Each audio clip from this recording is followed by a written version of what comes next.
Welcome to Family Twist, a podcast about relatively unusual stories of long-lost families, adoption, and lots of drama. I'm Corey. And I'm Kendall, and we've been partners for over 16 years. Thanks for joining us on Family Twist. Today, we're very pleased to have Gary L. Stewart as our guest. Gary is the author of the best-selling book, The Most Dangerous Animal of All, which became a docu-series for FX. It's now streaming on Hulu. Kendall and I just refreshed ourselves last night with the docu-series, but it details Gary's years of research searching for his birth father, who may be the Zodiac Killer. Welcome to the show, Gary. Thank you very much for having me. It's a pleasure to be here. So I wanted to give you a little bit of background of why we're doing this podcast in the first place. So Kendall was in a closed adoption in Arkansas in 1970. And so didn't know anything about his birth family for a long time. And I got him an ancestry kit back in 2017. And he immediately matched with his half-brother who lives here on the East Coast. And we soon discovered that Kendall's father and sister on that side were still alive. And then soon after that found out that his mother was still alive and it's got siblings on that side too. So it's kind of a whirlwind.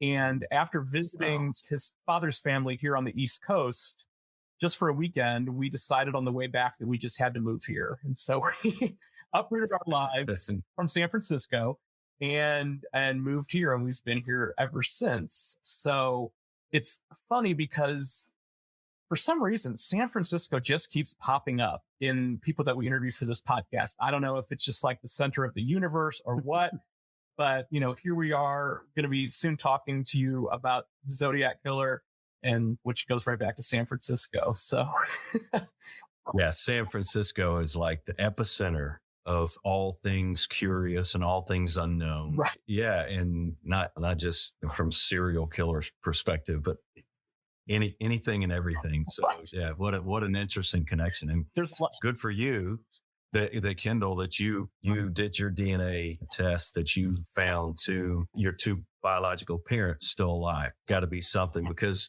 like me, I was born in 1963. A little earlier, one of my parents is already deceased. Fortunate enough to have my mother, but of course, the thing that led my search was because I wanted to meet my father. Right. And I never had the opportunity to do that. One of the things I wanted to talk about to start this episode is adoption and what children of adoption feel. So when we were watching the series last night, there were themes of like abandonment and nature and nurture. And those are things that we've talked about on the show in the past. But Gary, I would love to hear your perspective on discovering that you were adopted and what that did to you mentally. It's a very good, deep question. I came from a family where I was actually the third child that was adopted. So for us as infants and then the younger children, we didn't understand. It was another word that we didn't know the definition to. My adoptive parents say that all of us books and read about adoption and the reasons why these things happen at a very early age. It had to be early because I don't remember these stories. But I know there are some adoption books, some baby books for adopted kids that mom and dad had for all three of us adopted kids. Then 3 years after I was born and adopted, they got pregnant and had their own biological child. So I guess that presented a challenge for them to raise all three kids. The older adopted sister was killed in the early part of the story and in a tragic car accident. So I was the third adopted child, but the second surviving adopted child. And so raising three children, two are adopted and one biological, must have had its challenges in the late 50s, mid 60s. I do know that the curiosities I found early were at things like at church. The church membership, the adults knew that two of the three Stewart kids were adopted. So they always kind of looked at you in a different light. I mean, I don't know if it's a stare or a curious stare is a good adjective or description, but I always felt special, treated a little better, maybe unfairly to everybody else. But at times it was uncomfortable too, because their curiosity fueled curiosity in me. And I wanted to know, so why do you look at me that way and not the two guys sitting next to me? Right. Do you know something I don't know? Maybe they did, because Baton Rouge is a small town and it's connected. And my abandonment made headlines. So a lot of people knew about that time that there was an infant that was discarded in Baton Rouge. So as it turned out, my adoptive dad worked at the same company as the lady who found me abandoned in her stairwell. Wow. Did they ever know that? Did they ever talk about that? Probably not, because Kendall knows that closed adoptions, they get no information. Neither side gets information. So trying to make a shorter story out of the long answer I just gave you, I guess the thing that affected me most my entire life because of that was an insecurity, complex, always having to deal with being different. On top of that, as a young kid, I had red hair, freckles, and I certainly wasn't the epitome of tall, dark, and handsome. So you're dealing with all these things, and yeah, the psychological funhouse that goes with that is just something. I guess I could write a book just about that. And what age did you start to get inquisitive about who your birth family could be? I was probably in high school before I voiced a desire to know anymore. And I got to where one of my coaches, when you do the physical to play sports at a public school, you had to bring a copy of your birth certificate. And one of the first unexpected identity crises I faced was when he read my birth certificate out loud in front of the other 20 guys standing in line to be examined by the doctor. He says, "Stewart, you're here in Baton Rouge at a high school, but your birth certificate says you were born in New Orleans." I never thought of that. I didn't even read the birth certificate early on. So I just responded and told him my mom and dad were on vacation when they had me. Like, New Orleans is a whole 47 miles from Baton Rouge, so they couldn't get to the hospital. But I guess at that point, I started becoming more curious. One thing that went along with having red hair, and I don't know if it's the adoption thing, you get picked on a lot. I know I did. My mom tells a story. When I was 5 years old, we were about to move to a new neighborhood. And she said one afternoon, I came inside just all down and with a worried look on my face. And her and dad recognized something's wrong. I'd been playing out front with the boys in the neighborhood and out in the front yard. And she said, I told her, Johnny and Jeff just told me that my real mother didn't love me. So she gave me away. She didn't love me enough. And my mom says we were sitting at the dinner table and my dad just started kicking her under the table, like, be careful with this answer because he's 5. And she came back with something like, no, honey, the truth is your real mother gave you away because she loved you so much. She knew she couldn't care for you and that we would give you the best home where God wanted you. As the story goes, I was happy. I ate all my food and got dessert. Everything was lovely. But the identity crisis, the fear of abandonment has certainly played a role in my life and in my character for most of my life. How much of that do you think was the fact that your adoptive parents ended up having a birth child? So I was only 3 years old when my younger sister was born. So probably for the first 6, 7, 8 years of her life, I wasn't even aware that I was any different. In fact, she had red hair.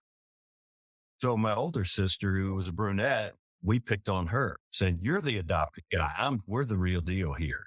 I don't know if it had anything to do with it because we were absolutely treated equal, all things in all things.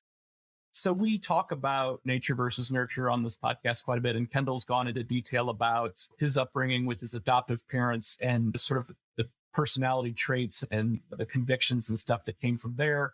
But then once we met his birth family, I mean, you instantly see some things that come from nature. So where do you land on that today? The nature versus nurture thing. Oh, so the journey to tell my story was long from the time I met my biological mother in 2002 until the publication of the book was 12 years. And I started documenting every discovery within 6 months of meeting my biological mother, because, it's a San Francisco thing. You can't make this stuff up. I mean, I felt like the more newspaper articles I read about the ice cream romance and my parents being an illicit affair, I would tell my mom and dad, Lloyd and Leona Stewart, I'd say, you're not going to believe what I discovered in the San Francisco Chronicle. And my dad's like, you have to start writing a book about this. Nobody's going to believe this stuff. You're a living cartoon character. And that's kind of what I felt. But if it hadn't been for the character and, I guess, humility, personality, faith, manners, everything, values, everything that you get from the people who surround you as a child and all the way up until you graduate from wherever and go off and start your own life. The Stewart's preparation of me to be able to handle life's uncertainties, certainly the only reason I was able to get through this. Not without complication, not without, it's just a smooth sailing, because it was a difficult journey. But on the other hand, there's so many things that I've discovered about my biological mother and things I've heard and was told about my biological father that you can't deny those genetics. And, everyone else in my family, in the Stewart family, would probably not choose to search out their true identity. My older sister, who's adopted, she literally fell out of her chair whenever my parents told me that a lady in San Francisco had contacted them claiming to be my birth mother. She so wanted our past to be our past and sealed, right, forever, closed. And the good news is 16 years later, she's also her biological siblings. The parents are deceased, and it was one of the most liberating things that she ever did. And they too are from Arkansas. Very, very great story there. I'm so happy she did it, but she didn't like me for a while. She would often say, hey, who's this Earl guy? This guy named Earl, thinks you're dad, whatever. But yeah, you're part of both, right? I guess DNA, from a DNA standpoint, genetically, I'm half of my mother and half of my father. But from a belief system, a value system, a behavior system, I hope that I am at least 90% Lloyd and Leona Stewart, because that's what I would want to be. Right. Yeah. Were there things when you first met with your biological mom, though, that you noticed right away, like, wow, there's some wild similarities here? Her hands, her ears, her face, her hair, both her arms, her legs. She sent the Stewarts a picture of herself, and I knew right then that said, you can't deny the genetics there. That's my mom. But even sometimes, having been raised not more than a few days with her before my father abandoned me when I was 28 days old. So I only got a few weeks with them, thank God. But even our mannerisms is like it's strange. We can finish each other's sentences. My mother and I bet, Kendall, you've gotten some of those same kind of quirks going on. Oh, it's bizarre. The brother that Corey first mentioned is my brother here in New England. And watching him, I see my own mannerisms by watching him. And his wife notices that too. She says, oh my gosh. She said it's weird to her because the other sibling that's local is our sister, and he and she don't, it's different, right? Because it's a man or a woman. With him and me, it's just a surprisingly similar.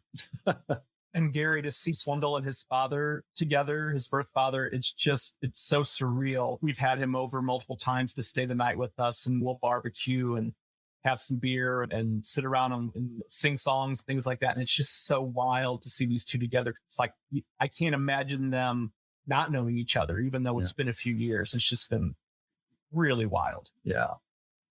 Right. Yeah. I get it. I had a half brother. My mother remarried a former inspector in the San Francisco Police Department who was Black. And, they had a child, an only child together. And in our first reunion, I met my half brother, Chance. And it was funny to me because at the reunion, grandma's there, right? Cousins are there, aunts are there. And I'm looking at this, light skinned African-American half brother of mine. And everybody in the family's like, oh my God, they look alike.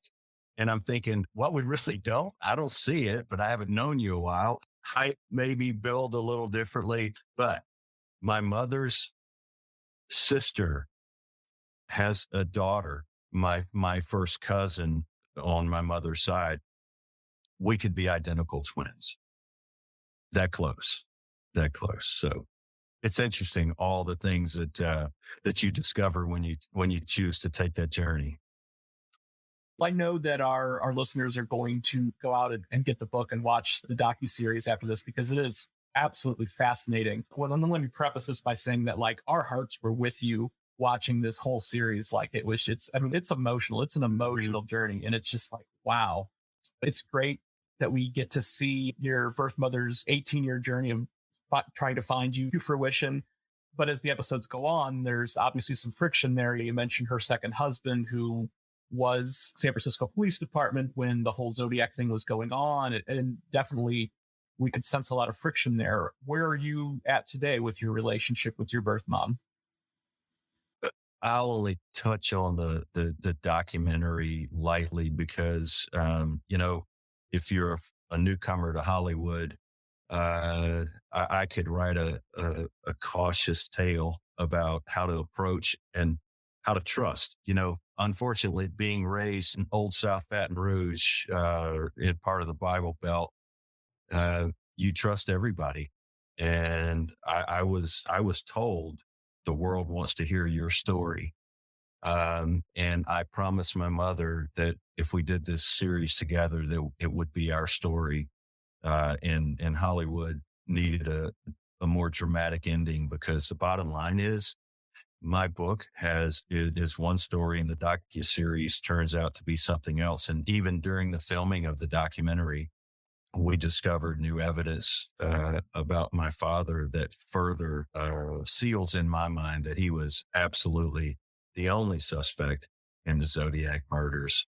At meeting his first girlfriend and talking to her about some of the things he did, why he was in a mental institution when he was 17 years old, turned 18 in a mental institution, what he did to make that happen.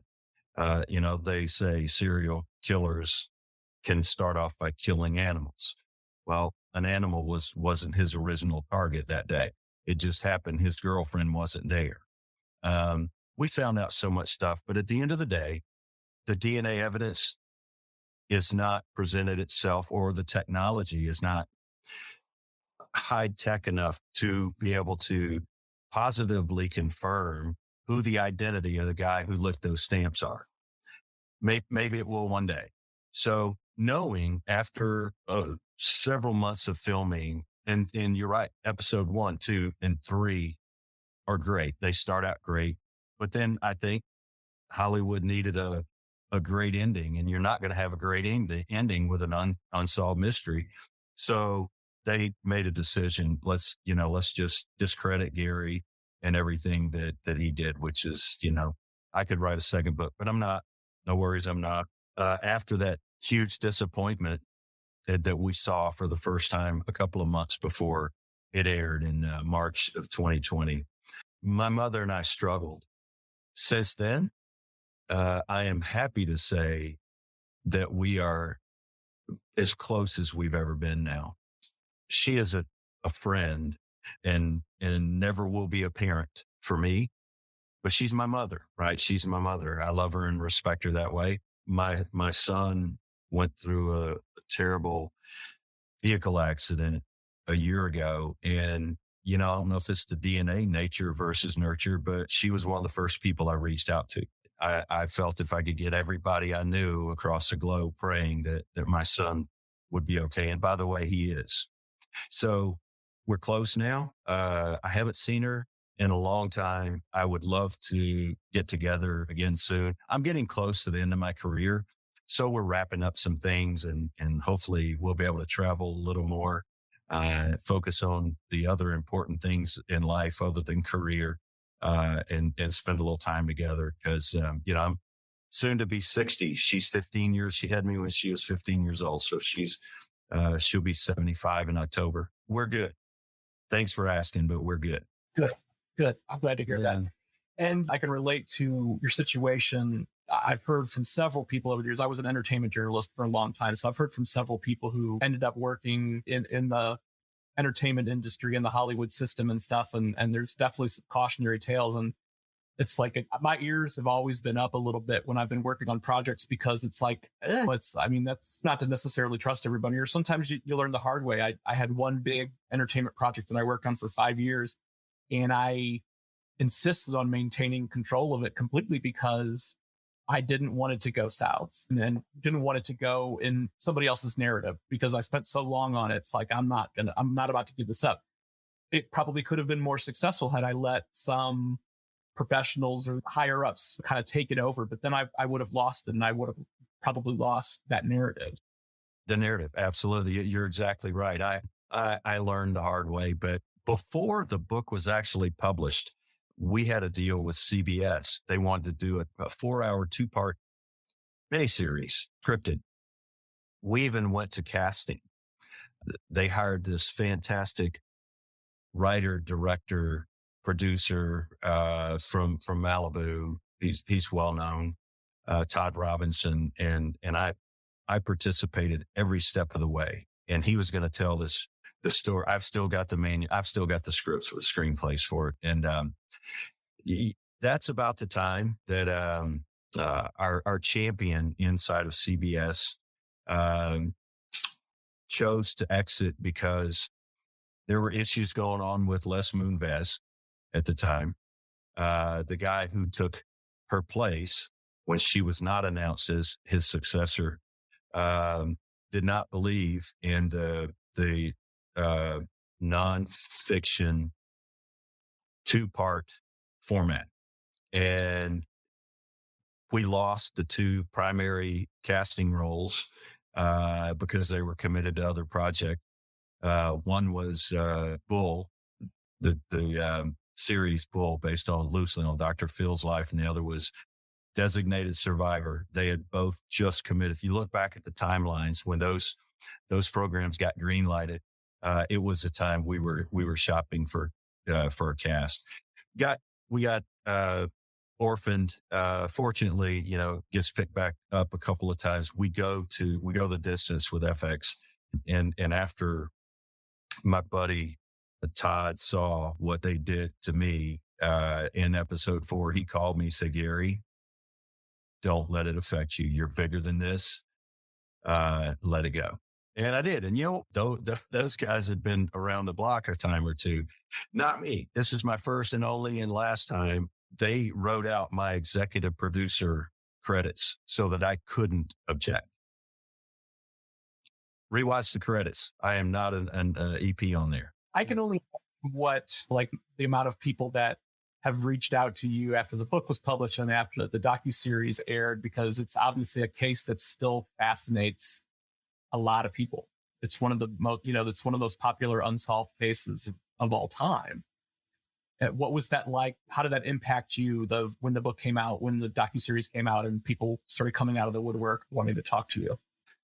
So one of my greatest hopes in sharing the story, if you've read the book, so many things happened leading up to me being available to be adopted by the Stewarts, right? I don't believe in coincidences. I don't believe in luck. I believe that there's a plan, and I was part of that plan to be part of that family. And a lot of the gears had to click together to make this motion start rolling to get where we were.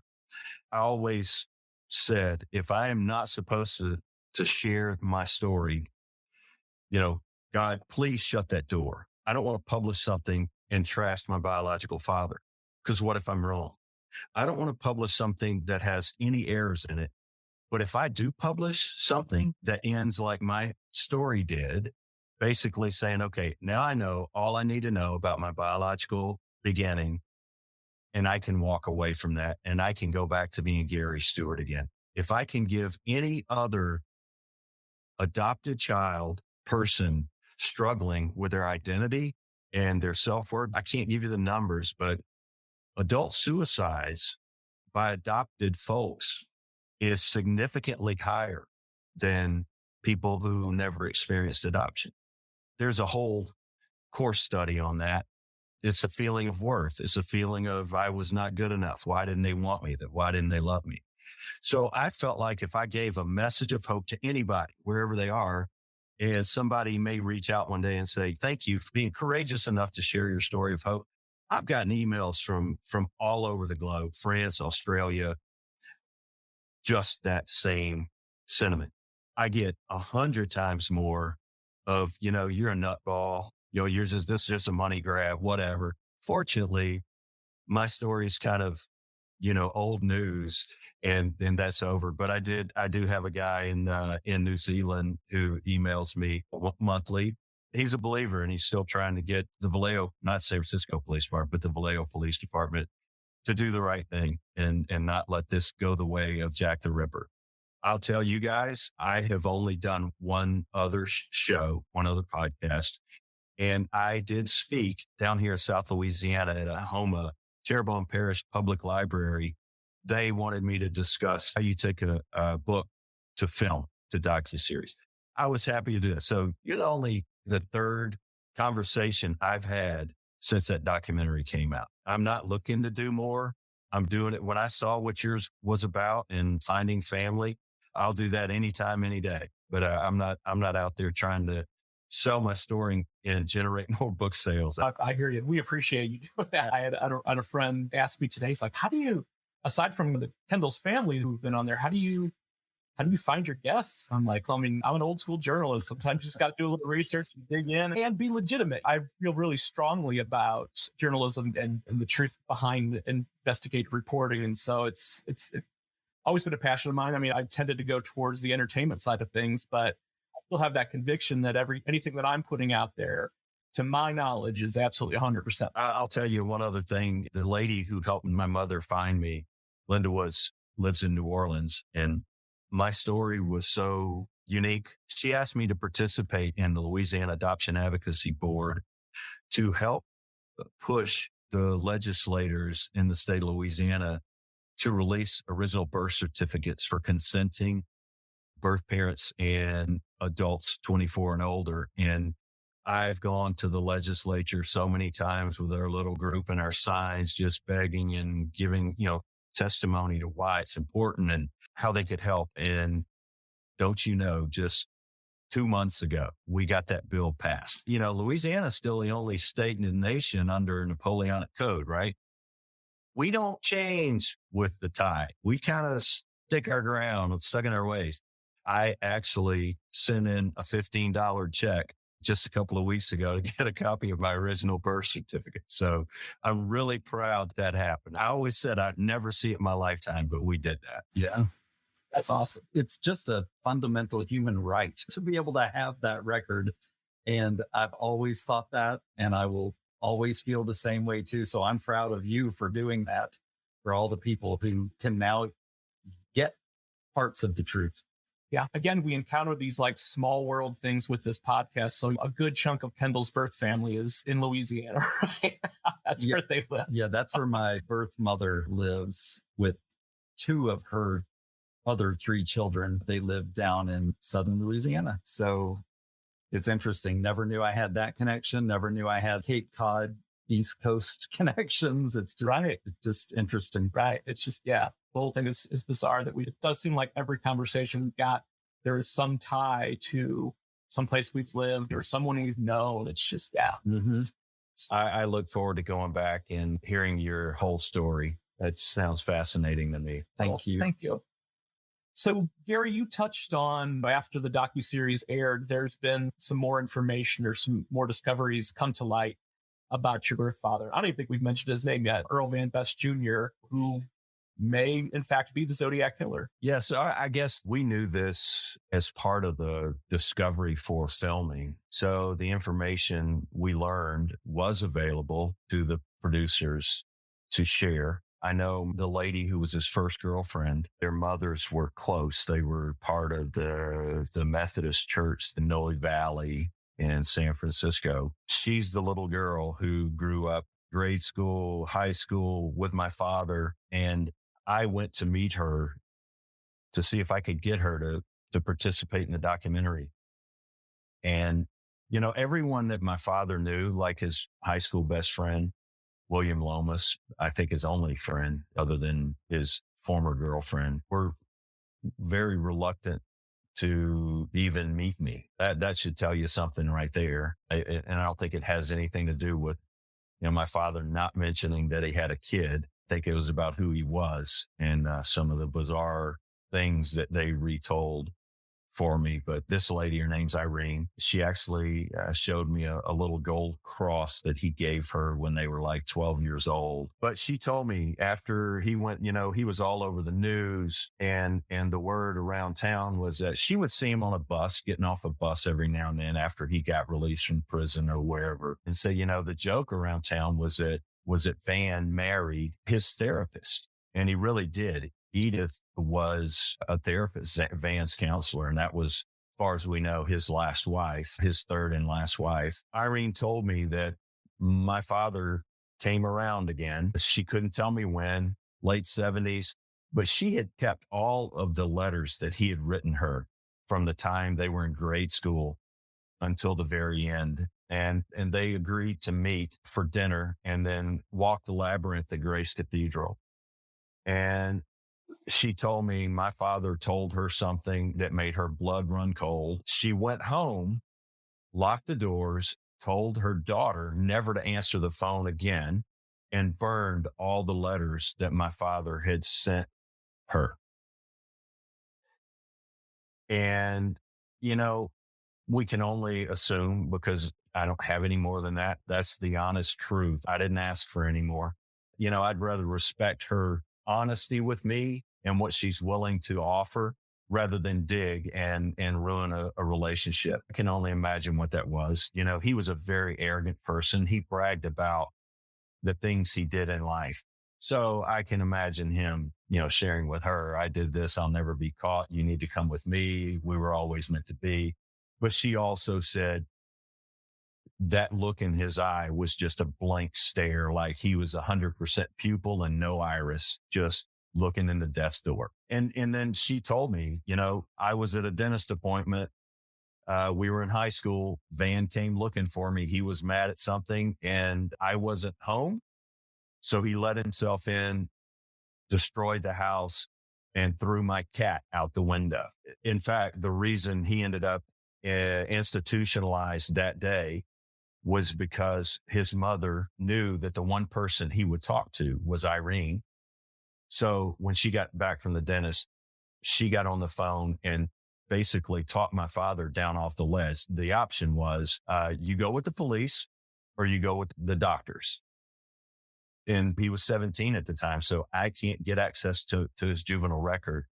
My mother, who tried to help me search because she was 13 when she first ran off with my father, she can't get access to her juvenile record either. There's information in those files that have probably long redacted, maybe destroyed. I think it just further validates my assumptions that all these things happen together and point to one guy and one guy alone. The producers had the opportunity to put that in the documentary, but instead they say, you know, hire a detective to say, well, it's possible Gary's father wasn't in the country during that murder.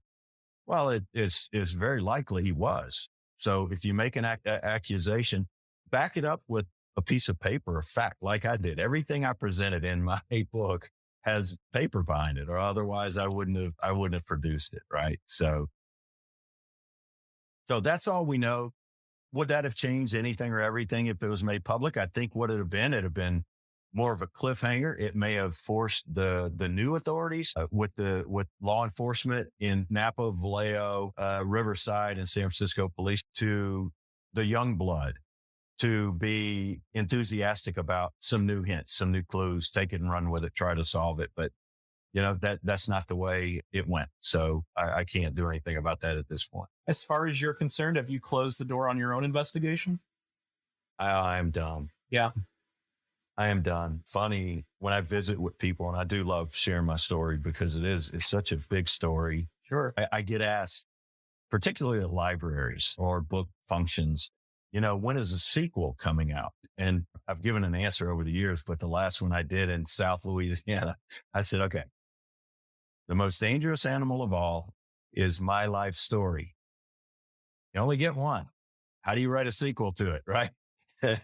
But some wonderful things continue to happen. Some amazing things continue to happen in my life. And my son's recovery from that accident. I started another story because the Stewart story that is titled The Most Dangerous Animal of All began with an automobile accident, a fatal hangman's fracture of the first adopted 13-year-old child in the Stewart household. She didn't survive. My son experienced the same fracture, and he's alive. I think my son's got a story worth telling. I wrote a prologue and gave it to him about a month ago and said, this is your choice. He's always said, I'll never write a book. And not after what has happened to you. I remember sharing the 4 episodes with him before it came out on FX. And all he could say was, Dad, that was hard to watch. And I feel so bad what they did to you. So he didn't want any part of any of that, but he was there with me the day my book was released in Baton Rouge. And he did a lot of PR with me when the book first came out. And I believe everybody's got a story. Mine was one, but the fact that he survived an injury that what would be his eldest aunt didn't, that made room for Gary Stewart in the household. You see, they were only going to adopt 2. So after the adoption of the second child, had Cheryl not passed away in the accident, I wouldn't be in the Stewart household. Everything happens for a reason, in my opinion. Zach was given another chance. He can share a story that I think could give spinal cord injury victims all over the world hope. My stories touch people, reach people, whatever. His story could change the world for victims of spinal cord injury. And I'm hoping that's what he chooses to do. That's awesome that you've given him that prologue and that encouragement to tell his story. And I will say, watching the docu-series, and I know those last couple episodes, they try to turn it into something else, but I think anybody who's really paying attention can see through that and see your conviction and see your heart through this whole thing. It's a story about family and finding family. And ultimately there's some wild and crazy turns to it. But I mean, watching it again, it's I can see the legitimacy of you. One of the themes that we talk about on this podcast is DNA magic, is what we like to call it, because it's still, the whole thing is still very magical to me, how we found Kendall's family and our adventure over the last 5 years. So technology is improving daily, and who knows what we're going to find out about the Zodiac Killer in the days, months, weeks, years to come. Who knows? There may be an expanded edition, maybe not a sequel, maybe an expanded edition to your book someday. Yeah, well, I appreciate you saying that. And as you might suspect, anyone that knows me, anyone that has had any dealing with me in my nearly 60 years will say that that is not the Gary Stewart that we know. In fact, I don't know how long it was, because I haven't watched the documentary since it came out. I watched it one time and I walk away from it. But I don't know if the segment towards the end was with me when I was ambushed, I say, was something that was totally inaccurate. Was it 5 minutes of me saying, what are you talking about? Tell me what you're accusing me of. I don't know if that was 5 minutes or whether it was the whole 45-minute episode. But what I do know is that whole filming took 3 hours. You may have seen 4 minutes of it. That was 3 hours. And the secular me wants to say, you know what? Pull the microphone off, walk away. I'm done. But I didn't. I said, I committed to this. I'm going to tell my story until the very end. And when they couldn't get me to answer and admit to doing something that I didn't do, we got to the end and it kind of just went blah. It just kind of fizzled out, the firework that just doesn't go off. And I said, are we through now? He said, yes, you can go. And that's it. I took off my microphone. I packed my suitcase of all the changes of outfits I'd carried with me for all this time. And I got me an Uber and I left. And that was it. I didn't speak to those folks at all. One of the things I learned in going all the way back to 2002, 2003 with John Quinones and the ABC primetime special on the Zodiac, where Dr. Sidney Holt ran the first ever DNA off of one of the letter stamps or envelopes. I was told way back then, even by my mother, that the Zodiac was such a thing back then that the police officers who had access to the Zodiac letters in the unlocked files in homicide would literally take some of those letters home and let their children take them to school for show and tell. Yeah. And you know what? I've always laughed that if my mother handled one of those letters, brought one of those letters, her husband brings a couple of letters home, say, hey, Chance has got a show and tell day tomorrow. Let him take a Zodiac letter because his dad is a homicide inspector that's working on the Zodiac case. And, I think if my mother touched that letter, then in addition to all the 20 other kiddies in Chance's class, my DNA could be on there if my mother touched the letter. So there's got to be something that will supersede chain of custody. There's got to be a point to where maybe technology supersedes chain of custody and gets us final answer. Right. And that could be sooner than we think. Yeah. We so appreciate you taking some time to, revisit your story.